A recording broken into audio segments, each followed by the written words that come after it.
despite what you might be thinking, these two circles are not equal. I repeat, these two circles are not equal. One is in fact larger than the other. What I need you to do is determine which one that is. So, please raise your hand if you believe the blue circle is larger than the red. All right. Please raise your hand if you believe the red circle is larger than the blue. All right, very good. Now, before I said anything about these two circles, what was your first instinct? Equal, right? Because they look equal. And the reason why they look equal is because, in fact, they are equal. These two circles are identical. Yet I got just about every one of you to raise your hand and say that they're not. So what do we learn? That you can be manipulated like that to believe in something that goes against your natural instinct. Just imagine as a child you're taught that the blue circle is larger than the red. If you say it enough times, you convince yourself that's the truth. If you're told the lie enough times, it becomes part of your reality. And if enough people are taught that lie, that the blue circle is larger than the red, well, now it becomes part of the culture. And if that culture then passes that misinformation along to the next generation, well, now it becomes tradition. And what we have to remember is that just because we have a tradition doesn't mean it's morally acceptable. Tradition and morality are not always the same. I mean, can you think of any traditions that we once had in the United States of America that we no longer have? That today we think back and that was immoral? Slavery, right? Less than 200 years ago. And that was a tradition. So the traditions we have today doesn't necessarily mean they're morally acceptable. And as we evolve as a culture, so do our traditions. Now, The Matrix is a story. It's a story. When told enough times to enough people, it becomes part of that culture. It becomes the tradition. And this story is being told over and over every day. In fact, if you believe the image on the carton is where you're getting your milk from, you're deceiving yourself. This is a fantasy. It only exists in your head. It's a blue pill fed to you by the industry to get you to buy their product. This is the Matrix, the lie we tell ourselves about where our food is coming from. The reality is far more disturbing. 90 to 95% of the milk, the meat, and the eggs that we consume in the United States are coming from these conditions. In fact, every year in the United States, 10 billion, right? 10 billion are being slaughtered for food. So what that works out to be is that every second in the United States, 300 animals are killed, just like that.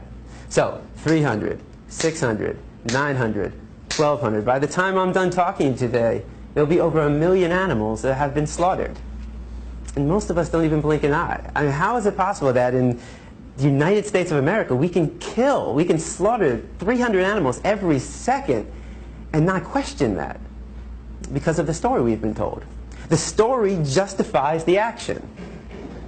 If you say it enough times, you actually convince yourself that's the truth. How many of you were taught as a child you need to eat meat to get protein? I know I was. How many of you were taught you need to drink cow's milk to get strong bones? Not dog milk, not chimpanzee milk, not elephant milk, not rhino milk, not hippo milk, not tiger milk, not lion milk, not giraffe milk, not elephant milk. Did I say that already? I think you get the point. Not even our own mother's milk, but we need to drink cow's milk to get strong bones.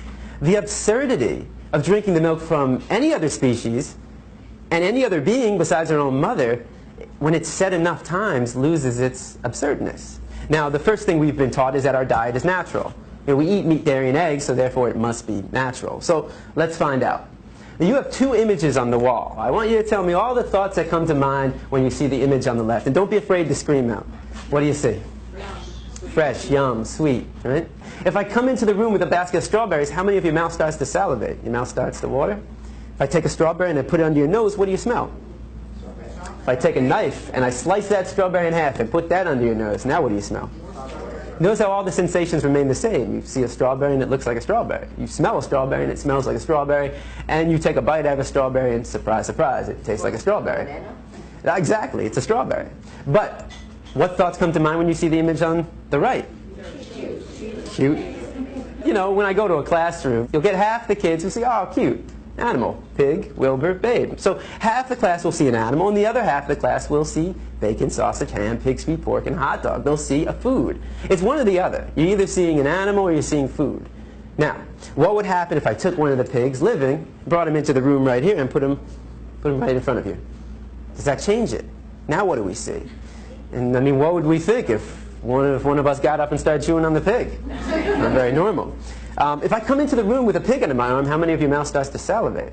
Right? If I took a knife and I sliced that pig in half and put that under your nose, now what do you smell? You smell the stench of death. You smell a rotting corpse, bacteria, decomposing flesh. You see, there's a process involved, and I'm here today to show you that process of how you convert this animal into this product. Why should it be kept a secret? Why should we not know what we're participating in and what we're putting in our body? Now, let's make the situation slightly more realistic. If I were to put a pig on this side of the room living and a butcher's knife on the side of that room, I mean, how many people would be willing to pick up the knife and take the life of that animal? It's very rare, right? And if somebody did that, that's all right, but how many people in this room would try to stop that person from doing that? Right? Would we try that? Of course. That's compassion. I mean, that is the greatest quality in the human race. There's no other species on this planet that has that level of compassion to extend to all living beings. But if you would stop somebody from killing a pig in front of you and then go home and have this for breakfast, well, that's called hypocrisy. You know, just because it comes in a nice, neat package all dressed up in your supermarket, just because you didn't take the knife and shove it through their jugular, just because you didn't get blood on your clothes, and just because you didn't hear their screams doesn't mean you didn't participate in the killing. Every time we buy this product, we are supporting somebody else doing what we ourselves wouldn't want to do, what we ourselves wouldn't want to see, and what we ourselves wouldn't want to hear. Now, if you still see bacon sauce in the ham when I bring a pig into the room, what happens when I change it? Ah, right? It's the common response. Now, I've never heard anybody say yum. Nobody ever sees dog feet, hot dog. So, why not? Why don't we see a food? We've been accustomed to view this animal as our pet. The cultural story for us is, this is your pet. In another culture, certain parts of the world, they eat cats and dogs. That's their culture. That's their story they've been told. And how do we feel about that? A lot of people think it's disgusting. Right? I imagine every one of you probably thinks it's disgusting to eat a dog. Why would it be disgusting to eat this animal and not disgusting to eat this animal? Why would it be wrong to eat this animal and right to eat this animal? And most importantly, why would it be wrong to kill this animal and right to kill this animal? Culture. It's culture. It's the story. It's the matrix that we've been told. But culture is just a story. That's all it is. It's just make-believe. What I'm concerned with is what is natural to the human species. Because every culture has a different story. So let's take a 3-year-old from any country in the world, and you put that 3-year-old in a room, and you line up 5 animals in front of that 3-year-old. A pig, a dog, a cow, a cat, and a chicken. Do you think the 3-year-old is going to know which one to eat and which one to pet? What's the 3-year-old most likely going to do, or try to do? Play with them all. It's going to try to play with them all. The 3-year-old has to be taught, no. Don't play with him. Eat him. Play with him. Pet him. That's what we were taught. We didn't choose our diet. Our diet is a learned behavior. We were raised to perceive this animal as your pet and this animal as your food. If you don't walk outside right now and you saw somebody taking a baseball bat to a dog's head, what would you do? You take action. At the very least, you'd call the police because you recognize that as a violation of this animal's right to be free from harm. Now, if you were to walk outside right now and you saw somebody taking a baseball bat to a pig's head, would your emotional response not be the exact same thing? Of course. Because the question for you is, what's the difference? What's the difference between the two? Right? Is there a difference? You might think one is cuter than the other. But that says more about you than anything about these 2 animals. You know, a lot of kids will say, well, the nose looks different. I say, but they both got a nose to smell. Some kids will say, well, he's got hooves and he's got paws. I say they both got feet to walk and run. Some kids say, well, his ears are going up and his ears are flappy. They both got 2 ears to hear. They both got 2 eyes to see. They both got a heart to beat and a mind to think. And the reason why we would take action for both of them is because we recognize the equality between them and not the difference. Any difference is insignificant. The similarities, though, are striking. We know they're equal, yet every time we sit down for a meal, we create that separation. We create that inequality.